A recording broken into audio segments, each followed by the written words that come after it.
Hey guys, my name is Uliana, I'm your English teacher and I welcome you at my channel Uliana Speaks English, where all of us gradually improve our English knowledge. So tell me guys, how are you feeling today? And if you cannot come up with any other answer but I'm good or I'm okay, then you will definitely find this video very useful. In today's video, we're going to expand our English vocabulary by learning new different words with the help of which you can express your feelings in English. Some of them will appear as brand new for you, while the others will look familiar. However, for some reason you might have forgotten to actually use them in your spoken English. So without any further ado, let's get started. And let's begin with those 11 English words which you can use in order to describe those moments when you are feeling good. The first one is glad. To feel glad means to feel joyful, delighted, or pleased. You will likely feel glad when you have received some good news or something positive has happened in your life. For example, Rita was glad when she found out that she had passed her English exam. Number 2, content. To feel content means to feel absolutely happy and satisfied with the way things are going in your life, and you even don't want to change anything or add anything into your life. Make sure that you pronounce this word correctly and you put the stress on the last syllable. Content. Content. Not content, but content. For instance, he's content living in his hometown because all his family and friends live there too. The next one is elated. Elated is when you feel very happy about something. It is more than the average level of happiness. You may feel elated when the boy you like finally asks you on a date, or when your all hard work finally paid off. Another word that you can use here is overjoyed. Overjoyed. For example, I was elated when I won $100 for the first place in the art competition. The next one is ecstatic. If elated was to be happy, then ecstatic means to be very, very happy. It is the maximum level of happiness. When you're ecstatic, you're filled with intense sense of joy. For example, Maria was ecstatic when she found out that her parents were taking her to Paris this summer. Word number 5 is excited. To be excited about something means to look forward to it with joy. She was excited to finally see her cousins after being apart for over 10 years. Number 6, eager. You may feel eager when you look for something to happen or you look forward to something happening. When you're eager, you might also be more motivated to make something happen. Kate is so eager to learn English, that is why she practices her speaking skills every day. The next one is proud. Feeling proud might happen when you worked really hard on something and the result was very positive. For example, I worked on that painting for 2 months and I was really proud of how well it turned out. Moving forward, we'll learn such a word as tranquil. To feel tranquil means to feel peaceful and calm. I felt very tranquil after walking along the beach at the sunset. Word number 9 is hopeful. To be hopeful means that you want something to happen and you think there is a high chance that it will happen. The coach was impressed by the team's hard work and was quite hopeful that they would win the next game. I really like the next one, which is confident. When you're feeling confident, that means that you truly believe in yourself and your abilities. You are sure about who you are and what you can do. For example, Caroline was pretty confident that she did well in the job interview. And the last word in this section is gonna be such a beautiful adjective as loved. If you feel loved, you know that someone cares for you and wishes only the best for you. For example, when I was recovering in the hospital, the kind wishes of my family and friends made me feel loved.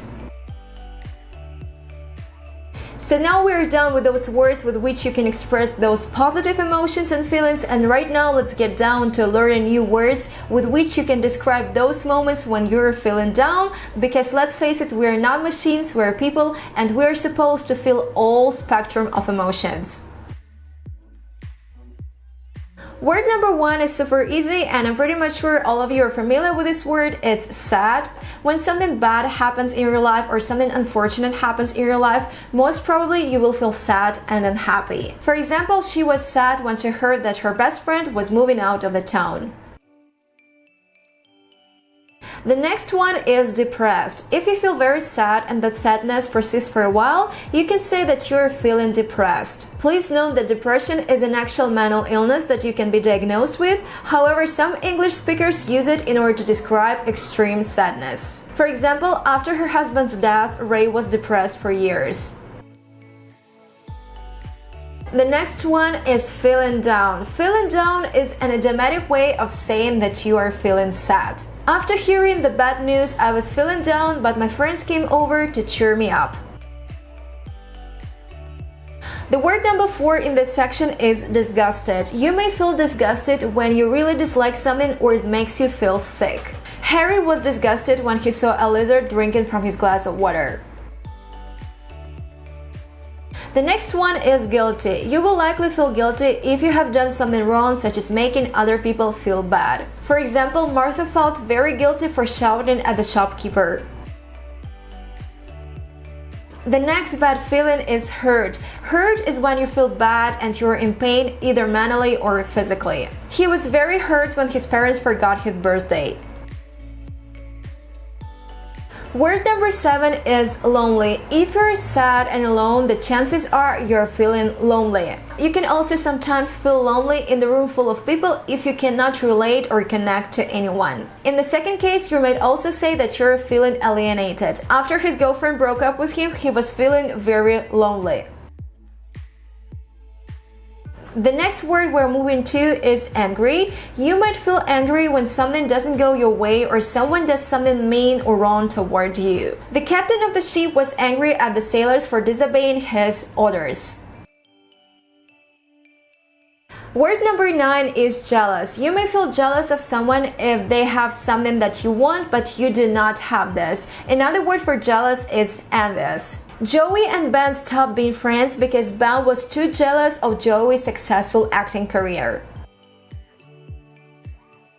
Word number 10 is scared. When you're scared, that means that you're full of fear and worry. You can be scared of anything from spiders to flying in an airplane. She was very scared to swim in the lake after she saw a big snake near the water. And the last bad word in this section is anxious. When you feel that something bad might happen or you are uncertain about some situation, you might start feeling anxious. For instance, while my brother was in the hospital, I was so anxious that I couldn't sleep. And finally, let me wrap up this video with another 11 common English words in English. The word number 1 in this list is confused. Do you know that feeling when you do not know right from wrong or you are uncertain about some situation and you do not know what to do? In this particular case, you are feeling confused. The topic was very challenging and the professor's lesson confused me even more. Number 2, surprised. You may feel surprised when something unexpected or out of the ordinary happens in your life. She was so surprised when her boyfriend brought home a puppy. Word number 3, curious. You may feel curious when something interests you and you want to learn and know more about it. Brad was really curious about what was in the closet his parents always kept locked. The next one is bored. You might feel bored when you have nothing to do and nothing actually interests you. I was so bored watching the movie that I fell asleep. The fifth word is nostalgic. If you think about something that happened to you in the past and you wish you could return to that moment, that means that you're feeling nostalgic. Talking to his granddaughter about the trip they took together over 10 years ago made him feel very nostalgic. The next one is indifferent. You are indifferent to something if you feel neither good nor bad about it. If you're indifferent, you do not care about something and have no interest in this. I suggested that she learn to play an instrument in her free time, but she was indifferent to my idea. The next word is strange. You can use the word strange to describe a feeling that is unusual and different from how you normally feel. I felt strange when I walked into the party and everyone stopped talking. Word number 8 is ambivalent. To feel ambivalent about something means to have mixed, good or bad feelings about something, and it's when you cannot even decide which option to choose. He was really ambivalent about his new promotion. While he was super happy about the better pay, he was worried about longer office hours. The next one is baffled. If you're absolutely confused or you can see no way of solving the issue, you are feeling baffled. The book was written in very advanced English and I was completely baffled by the meaning of the story. Word number 10 in this list is pensive. If you're thinking deeply about something, that means that you're feeling pensive or thoughtful. She was feeling very pensive after her parents asked her what she was planning on doing for the rest of her life. And finally, last but not the least, wistful. If you feel wistful, you find yourself in a deep thought, but in a sad and depressing way. For example, after the car accident, she felt wistful for several weeks. And that's basically it for today. I hope you picked up some new English words from the above mentioned lists and you will successfully incorporate them into your speech. Thank you for watching this video up to the very end and for supporting my video with your likes. Subscribe to my channel if you haven't done this yet. See you in my next videos. Have a good one. Bye bye.